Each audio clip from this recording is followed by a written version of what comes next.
Good morning. Today is Wednesday for me. It's another really rainy day. This is, I think, 3 in a row. And today is the last rainy day. It's going to be sunny tomorrow, but the temperature is going to drop by like 20 degrees. So this will be fun. Before we get started, please like and subscribe. Please share my channel. Please comment whether you agree with me or not. Feel free to correct me.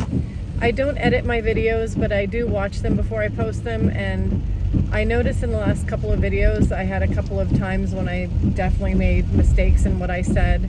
Sometimes it was just like I said 3D instead of 5D by accident, but other times I think that I might have said something that you might catch and find isn't factual. So I post these videos anyway, simply because I'm not afraid to be wrong.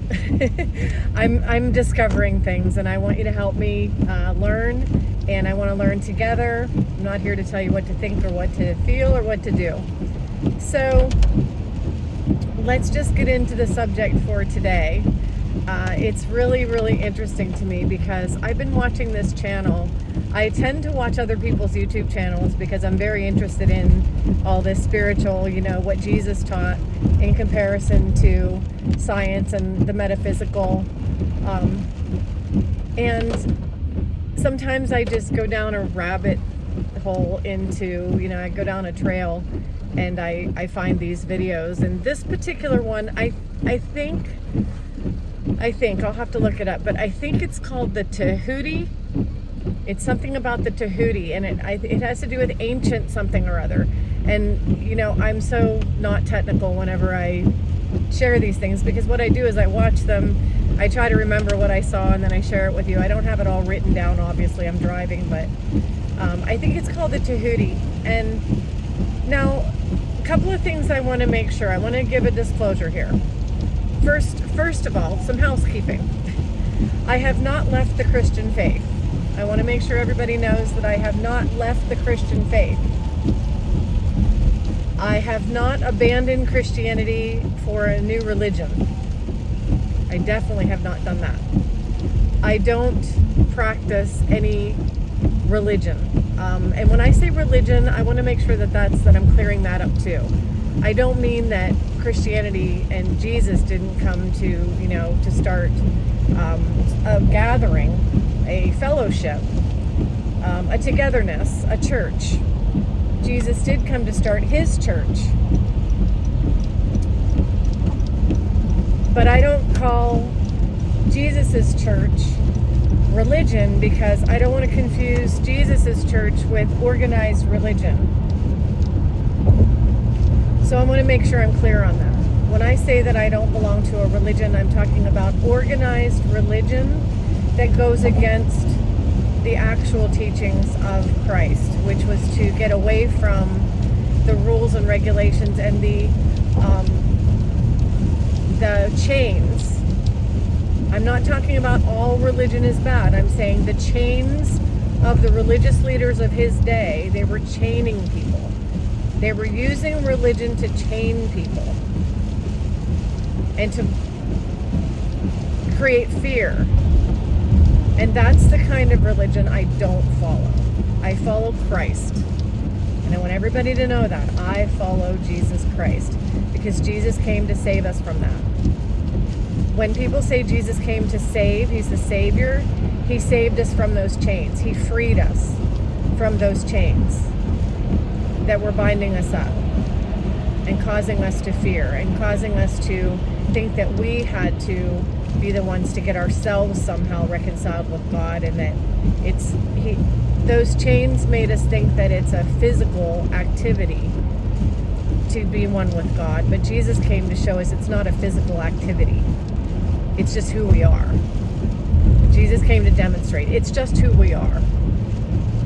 And that's the core of what should be Christianity, what Jesus came to show. But I don't follow anything outside of that. What I follow is this is who we are. I follow Jesus' message. And in following Jesus' message, I'm allowing myself to explore ancient philosophies, science, other religions, other people's points of view, because Jesus said that it's not just for the Jews, he said it's for the Gentiles too.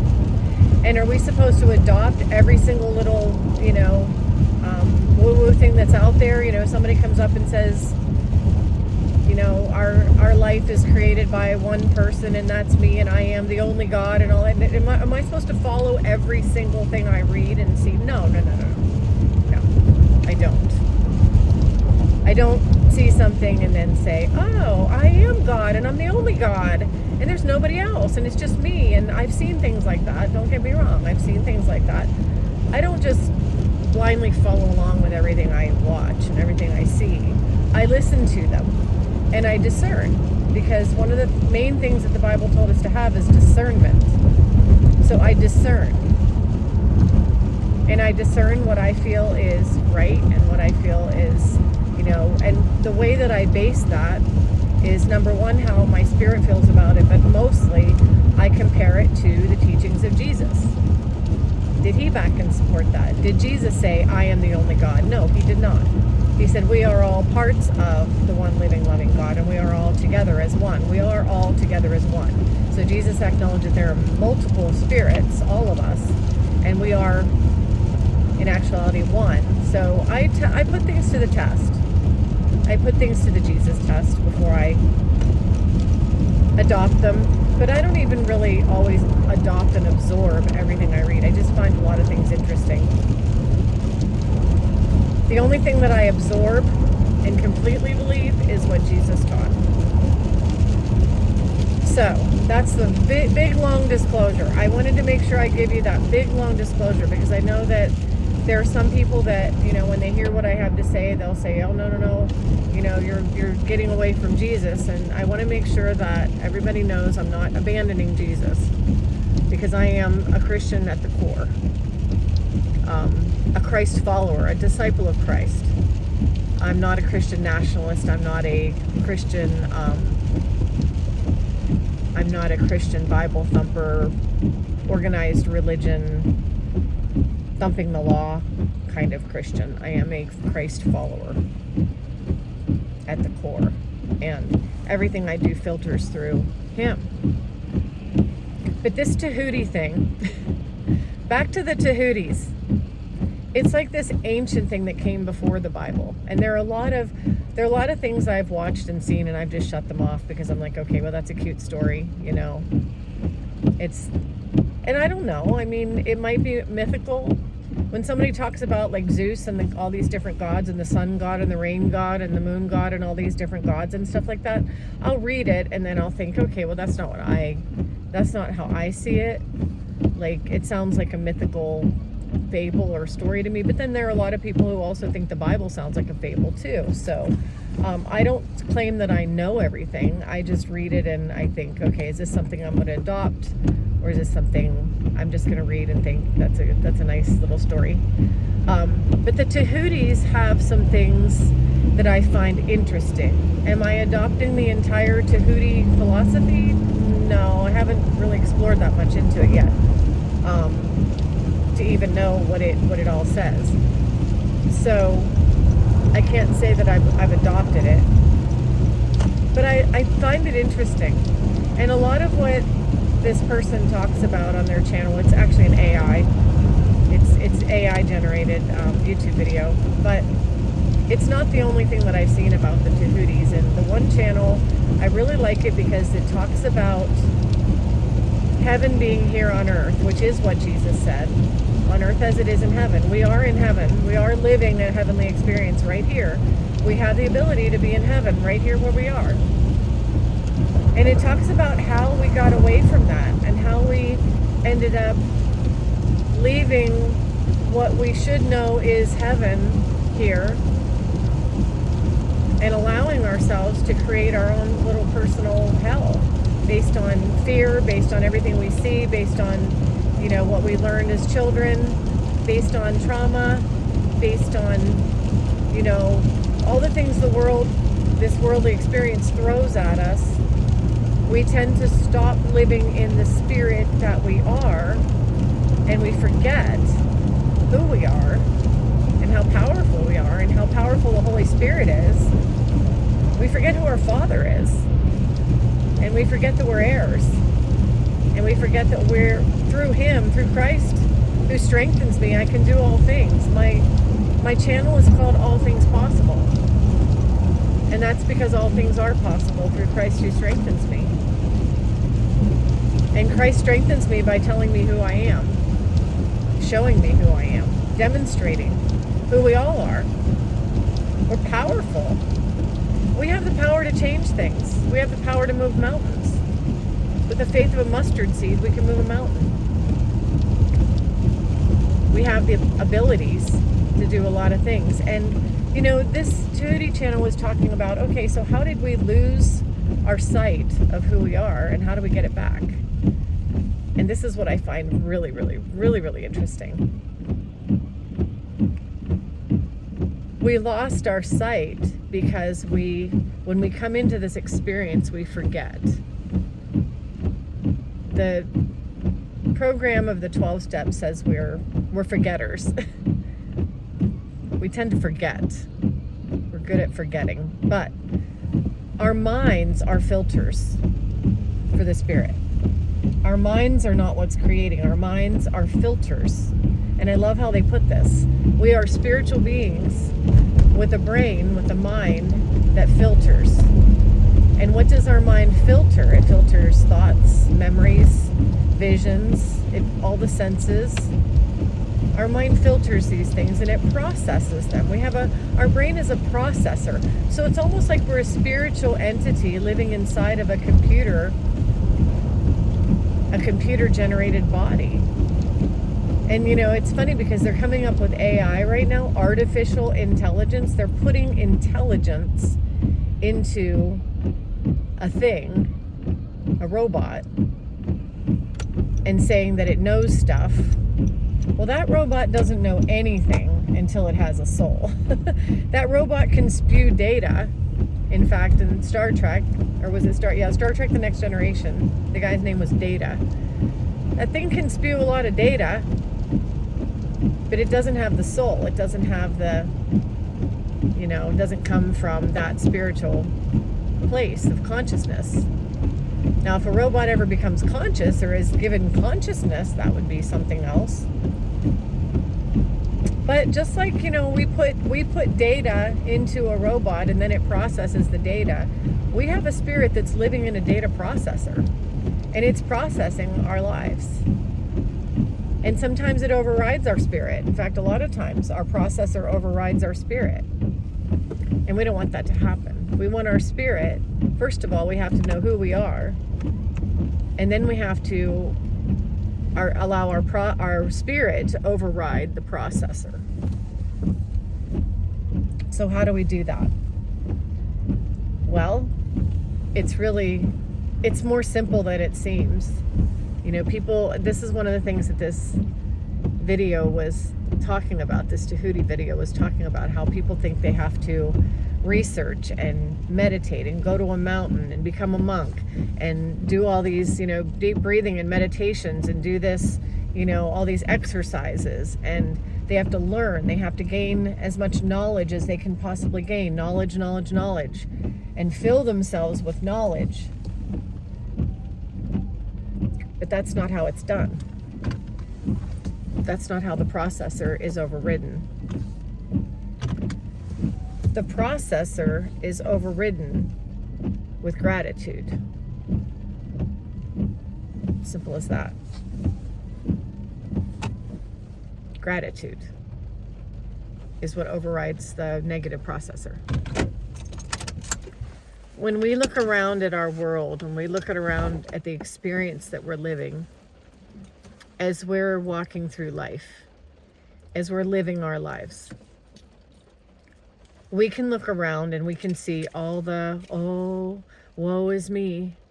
Oh, that's gonna be bad. My little screwdriver light went on in my car, and first thought was, what's wrong with my car now? Because when the screwdriver light goes on, that means you're gonna have to take it in. It's gonna cost you money. That was my first thought, because the processor wanted to take all my past experiences and say, oh, screwdriver light, that's bad. And it wanted to scare me with that. It wanted to say, that's not good. Then it wanted to say, how much money is this going to cost you? Then it wanted to say, how much time you're going to have to take off work to sit in the shop with your car while they fix it, whatever it is. Could be the engine. It's an engine light. And you know what? I'm learning. I didn't let the processor pull me down that path. I looked at that screwdriver and I said, well, it's got to be something. I'll take it in when I have a chance and I'll have them look at it. We'll see what happens from there. And you know what? I just continued my life in peace and happiness and gratitude for everything I have. I'm grateful for this car. This car is still running. And as I was driving home last night, I looked in the place where it normally shows my speed. It didn't show the speed that I was going. It showed a percentage. My oil life is going down. Now, does it mean I don't have any oil in my car? No, that's not what that means, because I looked this up a long time ago. When it happened the first time, years ago, I looked this up. It means I need an oil change. There's a screwdriver on in my car because it's time for an oil change. Simple as that. Now, could it have been that the whole transmission or the whole entire engine was going out or the computer was going haywire? Yeah, it could have been. Could have, but in my mind, I'm thinking, okay, well, I guess we Uber for a while, then I guess we find something else to do. Life will take me on a different path if I don't have a car. If I don't have a car and I don't have a ride, life will have to take me on a different path. I'll figure it out from there. I have a great work family here that, they'll help me figure it out. Or maybe I can Uber for a while and work some overtime. There are a lot of things, there are ways around things, There are ways around things. And maybe not having a car would lead me to something like wanting to give up a car and be in a town where I get to walk everywhere, or who knows? I mean, I'm just coming up with random ideas right now, but life can be a journey. Life can be this path of when things go wrong, it can be just like, oh, nope, you're going this direction now. And then something else goes wrong. Oh, no, go this direction now. I mean, life can be a path like that. Life is a path as far as I'm concerned. So yeah, I didn't worry about it. But when I watched this video and it talked about gratitude, that's where it all is. That's really where it all is. Everything. Like, I woke up today and it was pouring down rain for the third day in a row. And I looked at the fog and it's foggy again, as you can see. It's been foggy at night. Can't see your hand in front of your face. Fog. I couldn't see the headlights beside me. I was trying to get over 2 lanes and there are semi trucks coming and you can't even see their headlights because they look like little pinholes.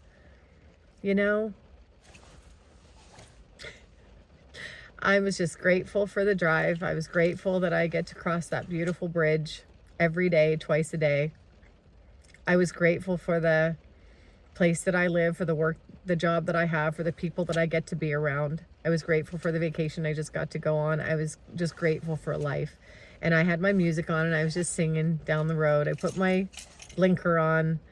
I don't just dodge right over into the next lane. I'm not a dodger. When I drive in the fog or in the rain or in bad weather, I don't dodge. I put my blinker on and I was like, okay, guys, whoever you are, hope you can see me. I'm coming over. There wasn't anybody behind me. And so I just took my time and made sure and looked at my mirrors and made sure. And sure enough, there was a person coming up in that lane pretty fast.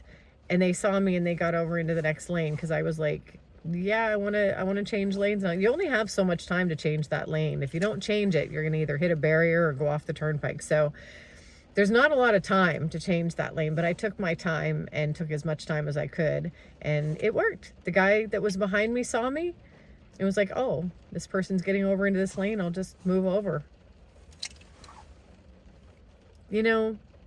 Life opens up, life unfolds. Everything is a blessing or a lesson. And when we have gratitude for the good things we do have, it programs our brains to say, oh, everything's good. And that's what this video was talking about. This video is talking about the reprogramming of our computer brains. The reprogramming, instead of our brains wanting to go straight to the doomsday scenario, because it's used to it. If we're constantly thinking lack, if we're constantly thinking, I want, then we're programming our brains to say, I don't have. But if we're constantly programming our brains to say, I have everything I want and everything I could ever ask for, then our brains start to come up with ways to bring in more of the same, because it's not that more comes, it's that we see it. And this is the really important thing. It's not that we are making things happen. There are always good things and bad things. In life, we drive along, there's going to be an opportunity for a car accident, and there's going to be an opportunity to see a beautiful, beautiful scenery. We can either take that opportunity to be afraid of the potential car accident, or we can take that opportunity to enjoy the beautiful scenery and be grateful for it. And if we're grateful for what we see in front of us, then our brains help us to see more of that. It's not that a car accident is never going to happen, but if we see the good in everything, then everything just kind of opens up because we see that path. I don't know if that makes any sense. I'm not saying this as good as the Tahuti guy did. If we tell ourselves constantly how filled with joy we are and how we just have everything we could ever want or ask for, we train ourselves to see all the things that we could ever want or ask for. We see more of that. If we're constantly saying, I don't have, we train ourselves to be able to only look at what we don't have. It's not that it's not always there. Both scenarios are always available to us. It's what we see. That's why the Bible says our eyes are opened. When our eyes are open and we can see, when we can see the gratitude, and when we can see the love, and when we can see the light, and when we can see that everything, the rain, the fog, the dreary weather, everything is a wonder. This coming year, 2025, is my year of wonder, and I can see why, because everything is a wonder, and I'm starting to see it already. When everything is a wonder, you see mostly wonder. You see all these great things because you're expecting it. You're training your computer system in there to expect it. Your computer system is expecting more of this. So that's it. I mean, I don't want to belabor this. I don't want to keep going on and on and on. It just fascinates me. And I think that this channel has me really on to something. It's not that I wasn't being positive before. It's like they say, the power of positive thinking. But it's more than just thinking. It's the power of grateful being. The power of grateful being. If you're a grateful being, you're going to be living in a grateful world. You can create a heaven right here by being grateful and by seeing all the things there are to be grateful for. And that's what you're going to be walking in. So I'm going to dedicate probably, I don't know about every single video that I do, but a lot of this is going to be about that. It's going to be about just walking in that gratitude. I know a lot of my past videos I talked about that, I touched on it, but I really didn't quite grasp it. I didn't really understand it fully, but I do now. And I'm going to get more into the Bible and more into what Jesus taught. And I'm going to talk about, more comparisons as well. So anyway, that's it for today. I hope you're all having a great day, and I will see you next time.